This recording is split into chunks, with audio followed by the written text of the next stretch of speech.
Hi everyone, ಎಲ್ರಿಗೂ ನಮಸ್ಕಾರ. Albania trip budget ಎಷ್ಟಾಯಿತು ಏನು ಅಂತ. ಸೊ ಹೋಗೋಕೆ ಮುಂಚೆ ವಿಡಿಯೋ ಸೇವ್ ಮಾಡ್ಕೊಳ್ಳಿ. ನೀವೇನಾದರೂ ನೆಕ್ಸ್ಟ್ ಹೋಗೋ ಪ್ಲಾನ್ ಇದ್ದರೆ ನಿಮಗೆ ತುಂಬ ಯೂಸ್ಫುಲ್ ಆಗುತ್ತೆ. ಸೊ UK ಅಲ್ಬೇನಿಯಾ ತಿರಾನಾಗೆ ಫ್ಲೈಟು. ಇಲ್ಲಿಂದ ಡೈರೆಕ್ಟ್ ಫ್ಲೈಟ್ ಸಿಗುತ್ತೆ ಅರೌಂಡ್ 39 ಪೌಂಡ್ಸ್ 40 ಪೌಂಡ್ಸ್ ಅನ್ಕೊಳ್ಳಿ. ಮೋಸ್ಟ್ ಆಫ್ ದ ಪ್ಲೇಸಸ್ ಬಸ್ಸಲ್ಲೆಲ್ಲ ಕ್ಯಾಶ್ ಅವ್ರು ಪ್ರಿಫರ್ ಮಾಡೋದು. ಯಾಕಂದರೆ ಆನ್ಲೈನಲ್ಲಿ 2-3 euros ಕಮ್ಮಿ ಇರುತ್ತೆ. ಹೋದೆ ಬ್ಲೂಬೇ ಸಾರಾಂಡ ಅಂತ.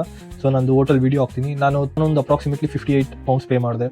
ಅಂದರೆ ಇಂಡಿಯನ್ ರುಪೀಸ್ ಎಲ್ಲ ಅರೌಂಡ್ 7,000 ರೂಪಾಯಿ ಪೇ ಮಾಡಿದ್ದೀನಿ ಒಂದು ನೈಟ್ಗೆ. ಹೋಗಿದ್ದು ಬೋಟ್ ಟೂರ್ ಬಂದು ಲಿಯಾನಾರ್ಡೋ ಅಂತ.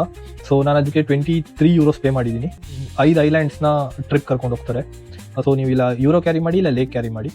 ಬಟ್ ಮೇಯ್ನ್ ಏನಂದರೆ ಅಲ್ಲಿ ATM ಅಲ್ಲಿ ವಿತ್ಡ್ರಾ ಮಾಡ್ಕೊಳಕ್ಕೆ ಹೋಗ್ಬಿಡಿ, ಯಾಕಂದರೆ ತುಂಬ ಪ್ರೊಸೆಸಿಂಗ್ ಚಾರ್ಜ್ ತೊಗೋತಾರೆ. ಸೊ ಅದು ನೋಡಿ ಮಾಡಿ ತೊಗೋಬೇಕಂದ್ರೆ ತುಂಬ ಕಾಸ್ಟ್ಲಿ ಇದೆ. ಫುಡ್, ಡ್ರಿಂಕ್ಸ್, ಪಬ್ಸಲ್ಲಂತೂ ನೆಕ್ಸ್ಟ್ ಲೆವೆಲ್ ಕಾಸ್ಟ್ಲಿ ಇದೆ. ಪರ್ ಮೀಲ್ ಅಪ್ರಾಕ್ಸಿಮೇಟ್ಲಿ 10 euros ಅಂತ ಇಟ್ಕೋಬೋದು. Albania fully cash oriented country. ಎಲ್ಲ ಪ್ರೀ ಬುಕ್ ಮಾಡ್ಕೊಳ್ಳಿ, ಇಲ್ಲ ಕ್ಯಾಶ್ ತೊಗೊಂಡೋಗಿ. 180 to 220 ಪೌಂಡ್ಸ್ ಆಗುತ್ತೆ ಅರೌಂಡ್ 3 to 4 ಡೇಸ್ ಟ್ರಿಪ್ಗೆ. ಇದು ನೆಕ್ಸ್ಟ್ ನೀವೇನಾದರೂ ಅಲ್ಬೇನಿಯಾ ಪ್ಲ್ಯಾನ್ ಮಾಡ್ತಾ ಇದ್ರೆ ನನಗೆ ಕಮೆಂಟ್ ಮಾಡಿ, ಇಲ್ಲ ಅಂದರೆ DM ಮಾಡಿ. Thank you so much for watching the video. Bye.